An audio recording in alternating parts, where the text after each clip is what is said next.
Hello दोस्तों, आज हम सीखेंगे प्रकाश का परावर्तन। यानी प्रकाश का परावर्तन होता क्या है, तो इसे बोलते हैं इसमें रिफ्लेक्शन ऑफ लाइट। सबसे पहले देखते हैं प्रकाश का परावर्तन। तो प्रकाश का किसी सतह से टकराकर वापस उसी माध्यम में लौटना प्रकाश का परावर्तन कहलाता है। प्रकाश का परावर्तन क्या होता है? प्रकाश जब किसी सतह से टकराता है और वापस उसी माध्यम में लौट जाता है, तो इस घटना को हम प्रकाश का परावर्तन कहते हैं। अब आइए हम देखते हैं चित्र की सहायता से। ये हमारी परावर्तक सतह है, ये हमारी परावर्तक सतह है, ये हमारी आपतित किरण है, ये हमारी परावर्तित किरण है, ये हमारा अभिलंब है, ये हमारा आपतन बिंदु है। ठीक है, अब देखते हैं यहां पर होता क्या है।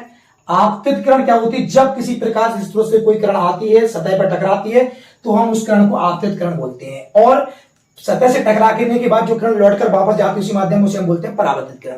इसके बाद अभिलंब, सतह पर जो लंब डाला जाता है उसे हम अभिलंब बोलते हैं। तो यहाँ पर ये हमारी आपतित किरण हुई, ये परावर्तित किरण हुई, ये हमारा अभिलंब हो गया।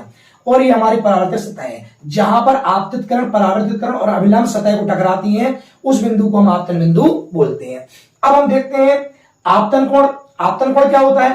तो आपतन कोण जो होता है, आपतित किरण और अभिलंब के बीच में जो कोण बनता है उसे हम आपतन कोण बोलते हैं और इसे आई से डिनोट करते हैं। इसी प्रकार परावर्तन कोण क्या होता है? तो परावर्तित किरण और अभिलंब के बीच में जो कोण बनता है उसे हम परावर्तन कोण कहते हैं, इसे हम आर से डिनोट करते हैं। अब आइए यहां पे हम समझते हैं परावर्तन के नियम।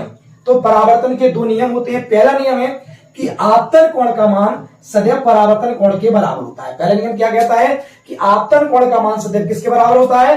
परावर्तन कोण के बराबर होता है। दूसरा नियम क्या कहता है कि आपतित किरण, परावर्तित किरण और अभिलंब ये तीनों एक ही बिंदु पर स्थित होते हैं। क्या होता है कि आपतित किरण, ये आपतित किरण है, हमारी ये परावर्तित किरण है और ये हमारा अभिलंब है, तीनों एक ही सतह पर, एक ही तल में, एक ही बिंदु पर स्थित होते हैं। आपतित किरण, परावर्तित किरण, अभिलंब तीनों एक ही तल में, एक ही बिंदु पर स्थित होते हैं। ये हमारे परावर्तन के नियम है। अगर वीडियो आप लोगों को अच्छी लगी हो तो इसे लाइक और शेयर कीजिए, जिससे अधिक से अधिक बच्चे इसका लाभ उठा सकें। धन्यवाद।